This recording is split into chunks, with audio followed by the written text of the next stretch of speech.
Seguimos en nuestro programa Factoría Emprendedores y nuestra apuesta es por ayudar a todos esos emprendedores, todas esas personas que quieran lanzarse a este fantástico mundo. Y tenemos el placer de contar con el apoyo de Sid Grant y su country manager, Moncho Mott, al que le hemos pedido que nos busque siempre personas de calidad relacionadas, en este caso, con todo el tema de Internet y subir información a Internet. Y tenemos el placer hoy de que nos haya propuesto a una gran invitada, Rosa Morel. Y bueno, Mon, si te parece, explícanos un poquito por qué Rosa y no otras, que seguro que Rosa tiene mucho que contar. Bueno, a Rosa la conozco desde hace mucho tiempo. Para los que no la conozcáis, Rosa Morel es una experta en copywriting, que traducido al cristiano sería como redacción persuasiva, que ese es un concepto que creo que define muchísimo mejor lo que hace ella. Y es una grandísima comunicadora. Es formadora, tiene su negocio en rosamorel.com, que seguramente nos hace alguna referencia a él, una magnífica iniciativa. Y ha sido colaboradora en webinars de SiteGround en más ocasiones y ha venido a eventos, a dar charlas. Contamos con ella siempre porque es una excelente, como decía, una gran experta en su campo, una excelente comunicadora y además una excelentísima persona llena de felicidad, de energía positiva y que lo transmite allá donde va. Por eso siempre que podemos acudimos a Rosa porque es pues un ejemplo para todos. Una persona a la que yo sigo con muchísimo cariño además. Nosotros también la seguiremos a partir de ahora seguro. Y bueno, encantado, Rosa, de tenerte con nosotros. Muchas gracias, Carlos. Y si vienes además de la mano de Mon, pues con más garantías todavía, porque Mon también es un gran profesional y siempre nos trae personas de mucha calidad. Bueno, si te parece, Rosa, háblanos un poquito de ti primero. Nosotros somos muy curiosos, nos gusta la persona y aparte de la persona, luego su perfil profesional, ¿no? Pero para nosotros la persona es el centro de todo y a partir de ahí tiene que caminar todo lo demás, ¿no? Entonces, bueno, nos gusta conocer a la persona. Cuéntanos un poquito tu trayectoria profesional y cómo has terminado en este mundo del copywriting. Pues fíjate que yo llevo ya 11 años casi dedicándome a la redacción profesional. Empecé durante la carrera, estudié filología hispánica, ¿no? Me apasionaban el mundo de las letras. Pero cuando llegué el primer día a la carrera y preguntaron qué queríamos ser, a qué nos queríamos dedicar, yo fui la única que dije, quiero vivir de escribir. Y se rió en mi cara el profesor. O sea, literalmente fue como, olvídate, o sea, tú vas a ser profesora como todos cuando te saques unas oposiciones. Y si tienes mucha cabeza, a lo mejor acabas en algún departamento de la universidad, si eso, ¿no? Y entonces yo me enfadé muchísimo, monté una revista y empecé también a buscar pues pequeños trabajillos en Internet. En aquella época, hablamos pues 2008, 2009, era muy diferente Internet. Es decir, cuando te contrataban para escribir un texto para Internet, ya fuera un artículo u otro tipo de texto, se le daba mucha importancia a las palabras clave, es decir, a que se pudiera encontrar en Google. A lo mejor te hacían repetir 20 veces la misma palabra y el texto no tenía sentido. Y yo decía, esto no puede ser así. Yo tengo que seguir profesionalizando esto y a veces me dicen, ¿y cómo has llegado hasta donde estás? ¿No? Pues a ser, como decía, bueno, pues soy conferencista internacional incluso, he estado en Latinoamérica muchas veces, en Italia, en Inglaterra, y es como, ¿cómo he llegado hasta aquí? ¿Cómo puedo tener 2 libros, ¿no? O el tercero que lo publico ahora con Planeta. Y miro hacia atrás y digo, constancia y ser tan pesada, o sea, era como tener tan claro que yo lo que tenía que lograr es que la gente entendiera el valor de un texto en Internet, es decir, igual que se le da valor a un artículo en una revista, en papel, o a un anuncio, a una campaña publicitaria, pues todos conocemos las agencias tipo Mad Men, ¿no? De los años 50, y todo ese dinero que invertían las grandes empresas en ese momento en spots publicitarios, pero que Internet siempre se ha visto como de segunda clase. Y yo decía, no, es que es de primera. Y a la vista está, y más hoy en día, ¿no? Con todo lo que está ocurriendo, la importancia que tiene tener una presencia y una huella digital que con los textos que la rodean sea clara, sea directa, sea persuasiva, sea coherente. Entonces, claro, como llevo tantos años, aunque no son tantos, pero cuando empecé era el pleistoceno de Internet, por decirlo de alguna manera, en cuanto al copywriting, a día de hoy, que ya se considera el copywriting como una disciplina también digital, que antes era simplemente traducido redacción publicitaria y estaba el copy creativo de agencia, ahora está el copy digital, que es a lo que yo me dedico, a escribir páginas web, a escribir los textos de una campaña de Facebook Ads, por ejemplo, en redes sociales, a orientar a ese potencial cliente de cómo debe escribir cualquier texto que rodea a su marca, pues he acabado consiguiendo mi sueño, ¿no? De hecho, yo siempre enseño, ya que usa la persona, como decís, que a mí también, tengo tatuado en la muñeca la palabra escribe, porque es mi terapia. Es decir, a nivel personal, no solo me gusta enseñar a la gente a escribir para persuadir, que yo digo para conquistar, porque para vender se puede vender una vez, pero a mí me gusta que la gente aprenda a escribir para conquistar y que venda mucho más a todos esos emprendedores. Entonces, aparte de eso, para mí escribir es una terapia personal. Es decir, cuanto más escribo para mí sobre mis emociones, sobre cómo me siento, y tengo varios vídeos en YouTube sobre este tema, más conozco cómo funcionan las emociones y más puedo hacer ver, enseñar cómo hacer captar esas emociones para un lector. Y por eso todo lo que yo he vivido, que también lo comparto muchas veces en redes o en mi comunidad, ¿no? Pues vengo de una infancia con mucho bullying, con mucho acoso escolar y pues trastorno alimentario, muchos problemas gestionados a través luego de la terapia me hacen una mejor copy. Que dices, ¿cómo es posible? Claro, cuanto más me conozco a mí, más puedo conocer a un cliente potencial y mejor puedo escribir para conectar con sus emociones. Rosa, así que ese sería un poco el resumen. Bueno, resumen bien completito. Mira, Rosa, y bueno, para cualquiera que nos esté escuchando, ¿cómo se pasa de estudiar filología hispánica a ser copy y de repente ahora estamos hablando de ser una experta en escritura persuasiva? Es decir, ¿cuáles son los pasos que hay por el camino? Hay muchas personas que se reinventan y pivotan y que no pasan por formación. A mí me encanta estudiar. Es decir, que después de filología hispánica hice el posgrado en publicidad, me especialicé en dirección de publicidad, luego también hice un máster en periodismo digital, comunicación digital. Ahí es cuando me especialicé en moda y viajes, estuve trabajando para agencias, para productoras, pues en revistas como Marie Claire, muy interesante. Pero es verdad que si tú comparas otros perfiles como el mío, hay gente que se dedicaba a otra cosa. Por poner un ejemplo, mi mano derecha, una de mis grandes redactoras, es neurocientífica y no había escrito de manera profesional, pero en cuanto hizo una formación conmigo, la tenía en una mentoría individual y identifiqué rápidamente esa base tan buena, innata que tenía para redactar. Entonces, muchas veces no hace falta que haya esa forma superior. En mi caso la hay porque para mí todos son piezas del mismo puzzle. Yo necesitaba conocer pues, la tarea de un periodista, de un publicista y de un filólogo, ¿no? Y por eso me formé en todo esto. Pero bueno, no paro yo. Y ahora con el tema del neuromarketing, obsesionada también. Bueno, Rosa, genial, muchas gracias por compartir, que siempre nos viene bien porque además el mensaje que nosotros siempre lanzamos es que los milagros no existen, ¿no? En el sentido de que o trabajas y te formas y estás ahí pico pala, o no llegas, ¿no? Porque, claro, eso de la suerte, bueno, yo cada vez que me dice, no, qué suerte tienes, ¿no? Digo, sí, qué suerte tienes, pero no ves las horas que he echado de aquí para atrás y los meses que llevo estudiando y currando, ¿no? Madre mía. 10 y 12 horas al día, ¿no? Entonces, bueno, la suerte sí, pero, en fin, que hay que saber también estar ahí, ¿no? Entonces, si te parece, Rosa, con objeto de ayudar a nuestros emprendedores y a aquellas todas personas, ¿te parece que hablemos de aquellos errores más frecuentes con los que tú te encuentras o que se suelen cometer y luego pasamos a el aspecto positivo de qué hacer para que nuestros textos sean más eficaces?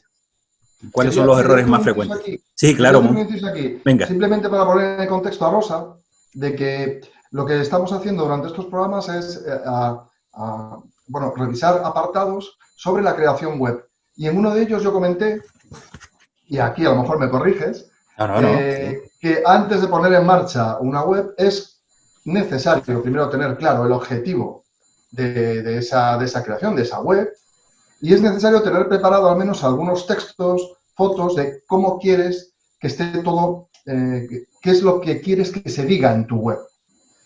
Y yo entiendo que de la experiencia luego se va mejorando, etcétera. Por eso queríamos hablar de copywriting. Más que nada para ubicarlo en la cabeza de ese emprendedor que empieza con su proyecto y vamos adelante con él. Totalmente. Además, los errores siempre se repiten. Espera, Rosa. Que efectivamente, Mon, que nosotros el otro día te entrevistamos una entrevista muy larga tocamos varios apartados y lo que hablamos fue de ir cogiendo cada de esos unos apartados para trabajarlo más en profundidad que lo que estamos haciendo, ¿no? Pero muchas gracias por la aportación, que claro, yo como lo tengo en la cabeza, pues evidentemente siempre ayuda a centrarnos. Ok, gracias, Mon. Rosa, adelante. Sí, lo que os comentaba es que normalmente los errores se repiten, son patrones, ¿no? E incluso no solo con el dueño de negocio, pues imaginaos una zapatería tradicional que quiere pasar a online y quiere montar su web o un negocio desde cero o un propio redactor digital o un propio copy que quiere lanzar su web de copy. Los mismos errores se cometen, se bloquean igual a la hora de escribir esos textos y ahora justo que estoy en medio de un máster que dirijo de copywriting y redacción digital, analizando la sección de Sobre mí que están escribiendo esos alumnos que son redactores, digo, qué curioso, ¿no? Ver cómo se repiten los mismos patrones que cuando daba formación en el curso que tenía, que se llamaba Escribe tu web, donde dueños de negocios sin ningún tipo de formación en redacción escribían esos textos. Y los errores, como digo, son siempre los mismos. Uno de ellos es, obviamente, no pararse a hacer una de búsqueda de investigación previa. Primero sobre qué quieres decir, cuál es tu objetivo, pero súper importante, quién es tu público. Es decir, ese análisis de quién va a leer esa página, quién va a entrar ahí. Y además verlo como una sola persona, incluso si hacemos un B2B, es decir, si trabajamos o que nuestro proyecto es para que otras empresas nos compren, no nos va a leer una empresa, nos va a leer una persona, siempre es una persona. Entonces, uno de los grandes errores es no pararse a hacer un mapa de empatía de ese cliente ideal, no saber quién es el cliente ideal, no conocer bien tu producto. Claro, esto no tiene que ver con el copy, pero sí tiene que ver. Es decir, porque ¿cómo vas a escribir un texto de una web si no sabes a quién va dirigido ni qué tienes que explicar, ¿no? Ni cuáles son las ventajas, los beneficios? Eso, entonces, Rosa, no lo encontramos permanentemente. Nosotros hacemos mucha formación, mucho asesoramiento a empresas y a emprendedores y cuando les pedimos explícanos en qué consiste tu negocio, en un tuit, ¿no? Madre mía, la verdad es que a algunos, en fin, no le caen los sudores, pero le queda, ¿no? Porque es que no saben, lo tienen tan interiorizado y dan por hecho que todo el mundo tiene su mismo nivel de información que no son capaces de explicarlo, ¿no? O sea que entiendo perfectamente lo que estás diciendo porque es lo que nos encontramos desgraciadamente, ¿no? Yo siempre les digo, es que tu cliente potencial no es adivino. Quiero decir, está en tu mente, pero es que ahora tú tienes que plasmarlo en unas palabras. Y eso me lleva a uno de los segundos errores totalmente relacionado, que es el tema de la síntesis. A veces, o sea, veo extremos, ¿no? Y es el que le digo, bueno, responde a qué te dedicas y te pone 3 palabras, que tampoco te enteras de nada, o pasa a redactarte 20 páginas y tú dices, no me las voy a leer, ¿no? Quiero decir, porque un cliente cuando entra en esa página, entra con un dolor, con una necesidad, pero también hay un factor súper importante en el mundo digital que es el tema del tiempo. Vivimos en el mundo de la inmediatez. Si la facilidad para cambiar de página, ¿no? Exacto. Si tengo 10 secciones abiertas, 10 páginas diferentes de proveedores a los que puedo contratar y empiezo a leer la tuya y digo, me aburre, no conecto, no me está resolviendo un problema, me voy a la siguiente. Es tan fácil como hacer clic, no es como tener un comercial delante y tener que quitártelo de encima, ¿no? La web es ese comercial 24 horas con la facilidad de que, bueno, lo que está ahí puesto es lo que hay. Y ese es el hándicap para el emprendedor digital. Es decir, porque tú, cuando tienes un cliente delante, puedes utilizar incluso el lenguaje paraverbal, pero cuando estás ahí, en la web, lo que has plasmado es lo que va a leer. Entonces, súper importante aprender a sintetizar. De hecho, es gracioso que uno de mis vídeos más vistos en YouTube sea cómo identificar las ideas principales de un texto. Desde el alumno de instituto que está haciendo un trabajo hasta el dueño de negocio o el profesor de universidad que me dice, lo puedo utilizar para las clases, porque es uno de los grandes problemas que tenemos y es que nos cuesta mucho identificar cuáles son las ideas principales y reducir el texto a que no tenga paja, que no tenga contenido insulso, ¿no? Entonces ese sería uno de los grandes errores y uno de los consejos que yo doy es que una vez tengamos escrito ese primer borrador del texto, normalmente será muy largo, ¿vale? Normalmente, o muy corto si no hemos hecho la fase previa de búsqueda de información, es que nos grabemos leyéndolo y luego un día después lo escuchemos y empecemos a tachar en el propio texto que tengamos escrito todo aquello que digamos, estoy repitiéndolo, esto no tiene sentido, esto lo voy a decir en otra sección, esta palabra jamás la diría, es otro de los errores, utilizar un lenguaje demasiado elevado, un tono demasiado elevado, con un lenguaje que no utilizaríamos con nuestro cliente, pero que creemos que es lo que toca, ¿no? Como un servicio de excelencia o ese tipo de cosas que jamás diríamos, verbos que jamás utilizaríamos. Identificar todo aquello porque al final lo que queremos es generar confianza. Es que no hay otra. Queremos vender, pero para eso hay que generar confianza y abrirle a la puerta, ¿no?, al cliente, y para eso tenemos que utilizar las palabras correctas en el orden correcto. Y Rosa, a propósito de esto que dices del lenguaje, ¿no? Poner en la página un texto que jamás verbalizaríamos después, ¿no? ¿Dónde está el equilibrio? Porque, claro, puede ser que las personas tiendan a convertir en muy coloquial ese texto, ¿no? Es decir, ¿dónde está el límite entre ser muy retórico, a lo mejor muy recargado, o con un lenguaje, con un tono muy elevado, a ser muy coloquial? ¿Dónde encuentras el término medio? Fíjate que esa respuesta, que me parece una pregunta súper interesante, la respuesta la encontramos en esa fase previa que hemos hecho de investigación. Yo jamás sentaré cátedra sobre esto del copy, y mucho menos en el mundo de Internet, ¿no? Porque además tenemos la gran suerte de poder medir el resultado de todo. Es decir, si yo escribo 2 cartas de venta para vender un producto por Internet y pongo 2 botones, cambio el texto, voy a ver cuál de los 2 está funcionando mejor, ¿no? Cuántas veces han hecho clic más en uno o en otro. Y sorprende muchas veces, ¿no? Que de repente has hecho la misma prueba para 2 proyectos distintos y ha funcionado una cosa para uno y para otra. ¿Por qué? Porque el target, ese público, ese lector, que yo lo llamo el lector-cliente, ¿no? Ese lector-cliente es distinto. Entonces, ¿qué ocurre? Que si yo, por ejemplo, soy coach, ¿no?, o soy psicólogo, y lo que quiero es vender un programa de coaching, en este caso, de vida, para hacer mejorar la vida de ese cliente potencial, y escribo una carta de ventas contando una historia, voy a tender a utilizar un copywriting que se llama conversacional. Es decir, voy a tender a generar una especie de diálogo. Sin embargo, ese tono lo voy a cambiar en la sección de servicios de mi propia web porque el objetivo es distinto.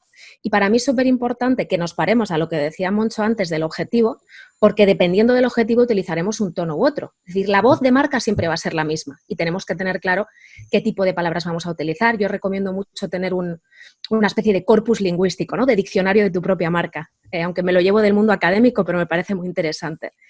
Y sí que hace 6 meses lancé un curso que se llamaba Copywriting para WhatsApp Business, porque veía que la gente empezaba a escribir con técnicas de venta en WhatsApp, pero con un spam terrible, sin tener en cuenta el objetivo y el público al que se dirigía, ¿no? Y además de una manera muy intrusiva. Y la gente me empezó a demandar cómo escribo sin ser del todo coloquial, pero siendo profesional. ¿Qué hago? ¿Qué? Entonces dije, claro, es que son técnicas. Una cosa es escribir una web, y además dependerá de qué tipo de web. Otra cosa es un artículo, un post con orientación a la venta, un correo electrónico con el que queramos vender o cerrar una venta o generar una llamada. Entonces, cada uno de esos textos tiene un objetivo y también un tipo de lector, ¿no? Y de eso va a depender.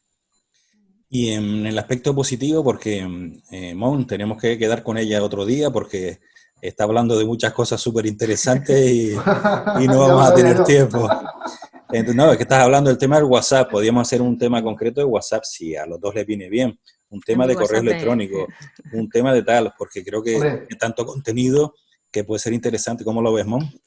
Hombre, al final se está demostrando lo bueno, como decía Rosa, lo bueno de todo lo que hacemos en digital, de todo lo que hacemos en Internet, es que se puede medir. Es que se puede medir. Y cabe resaltar la importancia que tiene las newsletters, todo lo que se hace por email y el gran resultado que tiene, siendo uno de los canales más efectivos a la hora de efectuar una venta, a la hora de efectuar ventas. Genial.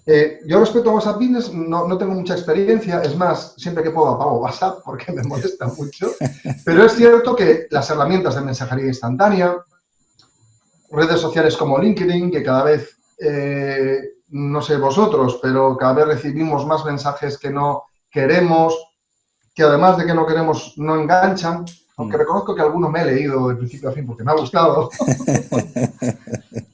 O sea, al final hay una serie de categorías muy importantes, todas relacionadas con la venta y todas muy centradas en a quién me dirijo, cómo me dirijo, qué lenguaje uso, dependiendo del canal. Y luego otro tema que ha introducido Rosa, que es el tema de los test A/B. El tema de poder introducir dentro de mi negocio un sistema por el cual veo qué mejor resultado tiene una estrategia que acabo de poner en marcha, ¿no? Que con este texto, con estos colores, tal, y poder hacer una medición. Yo encantado de hacer lo que, vamos, todo lo que sea para que esto sea lo más pedagógico posible, y si Rosa se le apetece, pues también, vamos, muy bien, de cabeza. Yo no me callo nunca, como veréis. Pues encantado y seguiremos, pero ahora si te parece, porque ya tenemos que ir cerrando la entrevista, desgraciadamente, en positivo.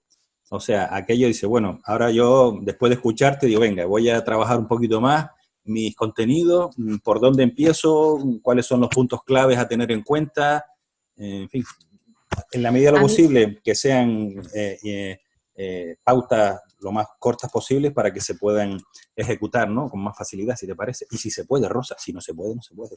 No, sí se puede, siempre se puede. Para mí, lo primero que recomendaría es que tuvieran claro esa secuencia que hemos dicho, que la primera es la fase de investigación. A mí me gusta hablar de un método que yo misma desarrollé, que en su momento dije, mira, es como el método Morel, un alarde de egocentrismo, pero en realidad es simplemente que yo, a la hora de desarrollar los textos para mis clientes y para mí misma, me di cuenta de que siguiendo esa secuencia tenía sentido. Entonces, perdón un momentito, Rosa, cuando dices investigar, ¿investigar sobre qué? Porque esto me queda un poquito en el aire. Claro. ¿Sobre qué investigar? Entonces, en esa fase de investigación, dependiendo del texto que quieras escribir, pues imagínate que vas a escribir los textos de tu propia web, de tu propia empresa, tienes que volcar lo que yo recomiendo, en un documento en blanco, toda la información que tengas sobre tu empresa. Okay. Es decir, todo, desde contenido de un PDF corporativo hasta aquellas ideas que has hablado con un socio, todo lo que tengas. Entonces, una vez tienes el foco, porque todo el caos lo has concentrado en un documento, yo hablo de pasar a una segunda fase, que es una fase como de identificar aquellas ideas clave que se llama la fase de organización de ese material. Entonces, abres otro documento en blanco y al pasar a esa segunda fase identificas esas ideas principales, lo vuelcas ahí y ya cada vez vas teniendo más claridad sobre lo que quieres decir. Y en una tercera fase, que es la fase de análisis, identificas qué patrones se repiten, identificas qué tipo de palabras has utilizado, eso te va a servir luego para la fase de borrador de esos textos, ¿no? Entonces, esas tres primeras fases, que la gente piensa que cuando se pone a escribir una web es abrir un documento y ponerse a escribir lo que va a publicar en la web, para nada. El tiempo se lo come esas tres primeras fases. Y luego ya pasamos a la fase que yo llamo fase de inspiración, y es que de repente te pongas a analizar qué está haciendo tu competencia desde un punto de vista comunicativo. Es decir, ponte a mirar qué publican ellos en sus páginas web y destrózalo. Es decir, ponte la bata y di, esto no me gusta, o tal y como lo dicen así no, y lo vas apuntando también. Y ya, después de eso, cuando llegas al documento en blanco de la siguiente fase, de la quinta, que es la de redacción, ya no entras con ese bloqueo y esa angustia de ¿y ahora qué digo? Porque tienes muchísima información. Entonces ya sí puedes hacer una estructura, un armazón de ese texto. Entonces esos serían como los pasos. Luego ya los pasos finales, que ya he dicho que son 7, sería el de corrección y testeo. Es decir, luego dejas madurar, corriges y vas haciendo las versiones definitivas y luego testeas, mides con el test A/B si ese texto funciona o no. Entonces, son pasos muy claros, muy directos y que hacen que la persona no se bloquee en ese momento de, pues escribo lo primero que se me viene a la cabeza, o cuántos emprendedores se tiran años sin publicar su web, de, sí, es que el año pasado quería publicarla, pero es que no sé qué decir, ¿no? Entonces, con esa secuencia se les quita el bloqueo. Ese sería lo que recomendaría hacer. Sí, sí, suena muy organizado y muy, desde luego, vamos, no queda duda que no tendrás el síndrome del papel en blanco, por decirlo así, una vez terminas todo eso, desde luego. Rosa, no os queda muchísimo tiempo, pero a mí me gustaría, en base a lo que acabas de decir, saber cómo se puede eliminar el sesgo de subjetividad que puede surgir, o sea, de mí frente a mis cosas, frente a mi marca, a la hora de discriminar qué sería más adecuado, qué no me gusta de la competencia, porque a lo mejor no lo miro con los ojos, con esos ojos pues limpios, ¿no? Esa mirada limpia de subjetiva u objetiva, mejor dicho. ¿Cómo puedo eliminar ese sesgo de subjetividad?